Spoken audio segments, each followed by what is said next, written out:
بسم اللہ الرحمن الرحیم اعوذ باللہ من الشیطان الرجیم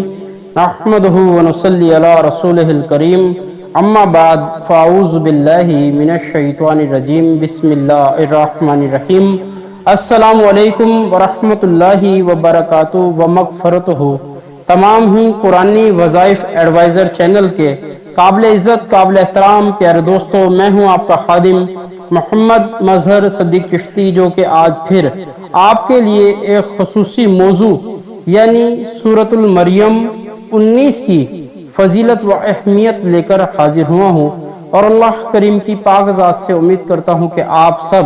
خیر و عافیت کے ساتھ ہوں گے، اور آپ سب سے یہ بھی امید کرتا ہوں کہ جو آج میں آپ کو موضوع بتانے جا رہا ہوں اس کو آپ پورے یقین کے ساتھ اپنی زندگی میں پڑھنے کا اور اس پہ عمل کرنے کا معمول بھی بنا لیں گے۔ تو دوستو، بلا تاخیر بڑھتے ہیں آج کے ہم اپنے موضوع کی جانب۔ نہایت ہی غور اور توجہ کے ساتھ سماعت فرمائیے۔ اللہ کریم مجھے حق کہنے کی، آپ کو حق سننے کی،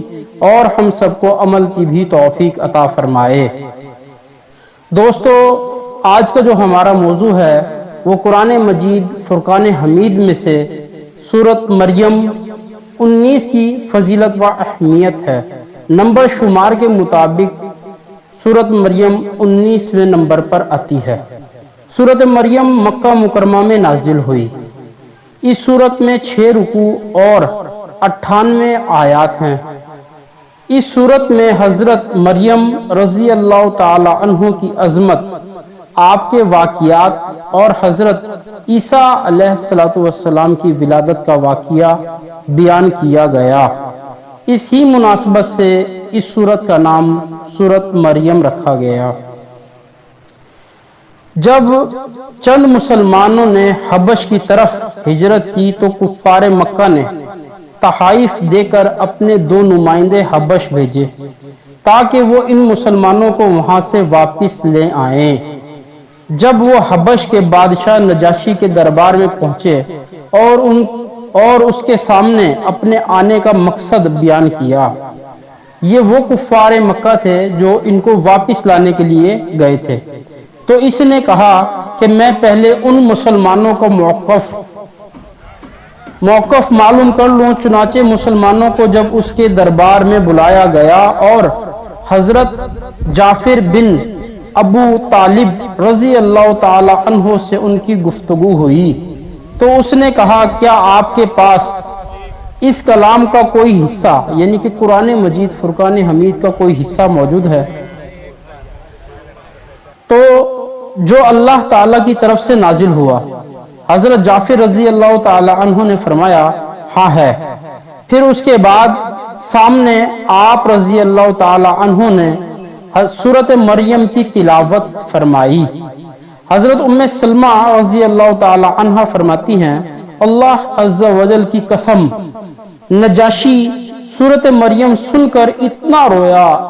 رویا کہ اس کی داڑھی بھیگ گئی، اور اس کے دربار میں موجود لوگ جو ان کے سامنے مصاحف کھولے گئے تو اتنے روئے کہ ان سب کی داڑیاں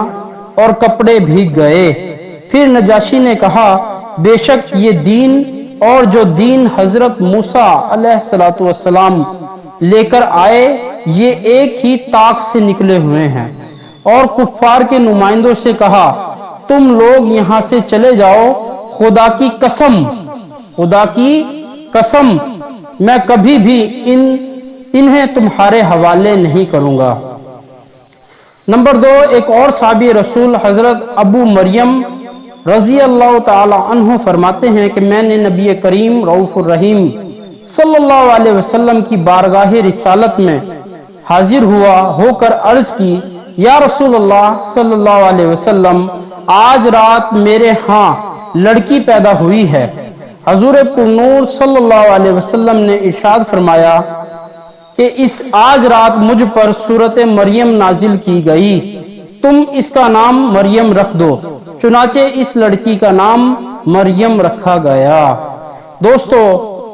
کوئی بھی ورد ہو، وظیفہ ہو، نیک کام ہو، حدیث شریف ہو، کوئی واعظ یا نصیحت کی بات ہو، یا قرآن مجید کی تلاوت ہو، ہمیں چاہیے کہ ہم اس کو سنتے بھی رہیں اور ساتھ ساتھ نیت بھی کر لیں، سننے سے پہلے نیت کریں تاکہ ہماری نیت کرنے سے ہمیں اس کا ثواب بھی حاصل ہو۔ اور نیت ہمیشہ یہی رکھنی چاہیے کہ اللہ اور اللہ کے رسول صلی اللہ علیہ وسلم ہم سے راضی ہو جائیں۔ جہاں پر وہ ہم سے راضی ہو جائیں گے ہمارے تمام معاملات آسان ہو جائیں گے، ہماری دین دنیا عقبہ آخرت بہتر ہو جائے گی اور ہمارے تمام کے تمام مشکلات آسانیوں میں تبدیل ہونا شروع ہو جائیں گی۔ تو دوستو واپس بڑھتے ہیں اپنے موضوع کی جانب، جو کہ میں آپ کو بتا رہا تھا قرآن مجید فرقان حمید سے سورۃ مریم 19 کی فضیلت و اہمیت مختصر، کہ اس میں انبیاء کرام علیہ الصلوۃ والسلام کے واقعات کے ضمن میں اللہ تعالیٰ کے وجود، اس کے واحد و یکتا ہونا، اللہ تعالیٰ کی قدرت اور قیامت کے دن مخلوق کے دوبارہ زندہ ہونا اور اعمال کی جزا و سزا ملنے کو ثابت کیا گیا۔ اور اس صورت میں یہ مضمون بھی واقعات بھی بیان کیے گئے۔ نمبر 1، حضرت زکریا علیہ الصلوۃ والسلام کے فرزند حضرت یحییٰ علیہ الصلوۃ والسلام کی ولادت کا واقعہ بیان کیا گیا، اور یہ واقعہ اللہ تعالیٰ کی قدرت کی بہت بڑی دلیل ہے، کیونکہ حضرت یحییٰ علیہ الصلوۃ والسلام کی ولادت اس وقت ہوئی جب آپ کے والد حضرت زکریا علیہ الصلوۃ والسلام کافی زیادہ عمر کو پہنچ چکے تھے، اور آپ علیہ الصلوۃ والسلام کی والدہ ماجدہ بانجھ تھی، اور ایسی صورتحال میں عادت کے خلاف برخلاف حضرت یحییٰ علیہ الصلوۃ والسلام کی ولادت ہونا اس بات کی دلیل ہے کہ اللہ تعالی ہر چیز پر قدرت رکھتا ہے۔ حضرت زکریا علیہ الصلوۃ والسلام کی نیک بیٹے کی مانگی ہوئی دعا قبول ہونا اور حضرت یحییٰ علیہ الصلوۃ والسلام کو بچپن ہی میں منصب نبوت سے سرفراز کیے جانے کا ذکر کیا گیا۔ نمبر 2، اس کے بعد حضرت عیسیٰ علیہ الصلوۃ والسلام کی ولادت کا واقعہ بیان کیا گیا۔ اللہ تعالیٰ نے فطری طریقے سے، جدگانہ طریقے سے اپنے نیک بندی حضرت مریم رضی اللہ تعالی عنہ سے اپنے بندے حضرت عیسیٰ علیہ الصلوۃ والسلام کو بغیر باپ کے پیدا کیا، اور یہ واقعہ اللہ تعالی کی عظیم قدرت کی دوسری بڑی دلیل ہے کہ انسان کو پیدا کرنا مرد اور عورت کے ملاپ پر ہی موقف ہے، بلکہ اللہ تعالی چاہے تو مرد عورت کے ملاپ کے بغیر بھی انسان پیدا کر سکتا ہے، اور خالق حقیقی اللہ تعالی ہی ہے۔ نمبر 3، حضرت عیسیٰ علیہ الصلوۃ والسلام کی ولادت کے وقت حضرت مریم رضی اللہ تعالی عنہا کو دیے جانے والی تسلی اور ان پر کیے جانے والے انعامات ذکر کیے گئے۔ نمبر 4، یہ بیان بھی کیا گیا کہ حضرت عیسیٰ علیہ الصلوۃ والسلام کی ولادت کی وجہ سے حضرت مریم علیہ الصلوۃ والسلام نے کس طرح لوگوں کے تانے کشییں اور الزامات اور وہ ملامت کرنے کا سامنا، اور کس طرح حضرت عیسیٰ علیہ الصلوۃ والسلام نے جھولے میں اپنی والدہ کی پاک دامنی بیان کی اور اپنی نبوت کا اعلان فرمایا۔ نمبر 5، حضرت عیسیٰ علیہ الصلوۃ والسلام کی ولادت سے یہودی اور عیسائیوں میں اختلاف پڑنے کا ذکر۔ نمبر 6، حضرت ابراہیم علیہ الصلوۃ والسلام کی اپنے عروف باپ آزر سے بتوں کی پوجا کے بارے میں ہونے والی بحث بیان کی گئی، اور آپ کی زوجہ محترمہ حضرت سارہ رضی اللہ تعالی عنہ کے بانجھ ہونے کے باوجود ان کے ہاں 2 بیٹے حضرت اسحاق اور حضرت یعقوب علیہ الصلوۃ والسلام کی ولادت اور انہیں نبوت ملنے کا اعلان بلکہ ذکر کیا گیا۔ نمبر 7، تورات پر حضرت موسیٰ علیہ الصلوۃ والسلام کی اللہ تعالی سے مناجات کرنا اور ان کے بھائی حضرت ہارون علیہ الصلوۃ والسلام کو نبوت ملنے کا واقعہ بیان کیا گیا۔ نمبر 8 حضرت اسماعیل علیہ الصلوۃ والسلام کا ذکر کیا گیا، وہ وعدے کے سچے تھے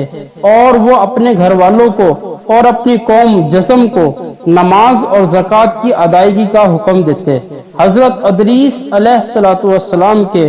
واقعے کی طرف اشارہ کیا گیا اور یہ بیان بھی کیا گیا کہ اللہ تعالیٰ نے حضرت آدم علیہ الصلوۃ والسلام کی اولاد میں سے ان انبیاء کرام علیہ الصلوۃ والسلام پر انعامات فرمائے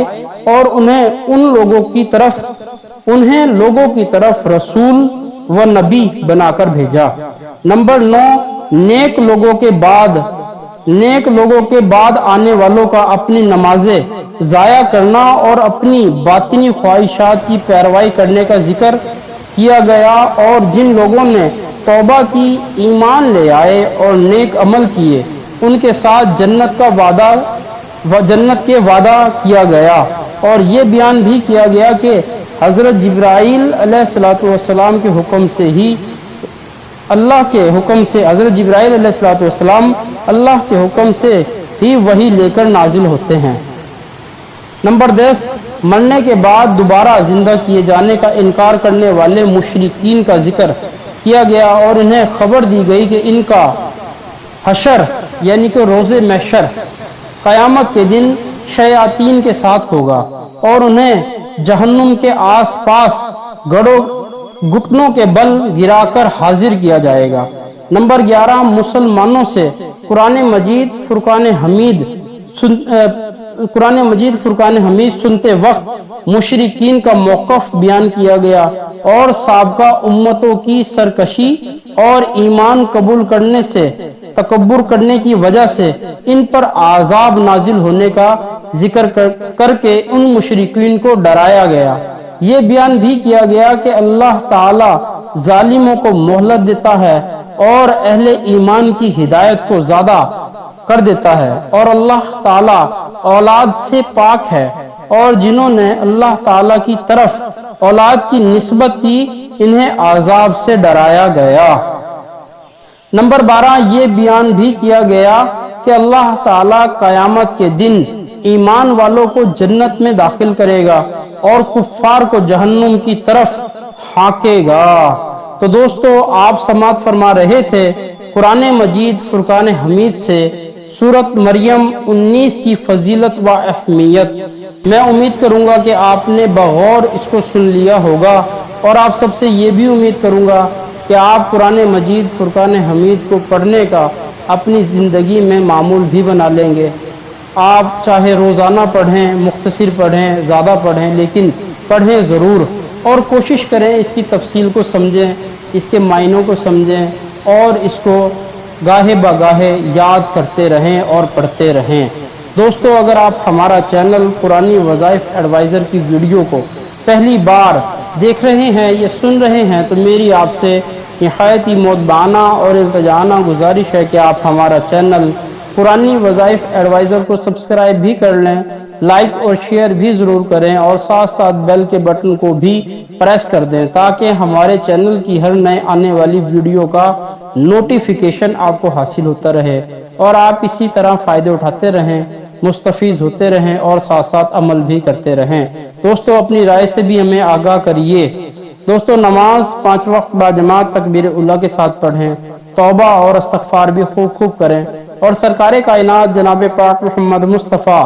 صلی اللہ علیہ وسلم کی ذات اقدس پر بکثرت درود شریف بھی پڑھتے رہیں۔ اسی کے ساتھ ہمارا آج کا عنوان یہیں پہ اختتام پذیر ہوا۔ انشاءاللہ پھر دوبارہ آپ کا یہ بندہ ناچیز کسی اور موضوع کے ساتھ حاضر ہوگا۔ اس وقت تک کے لیے اللہ آپ کا، میرا اور ہم سب کا حامی و ناصر ہو۔ جزاک اللہ خیر۔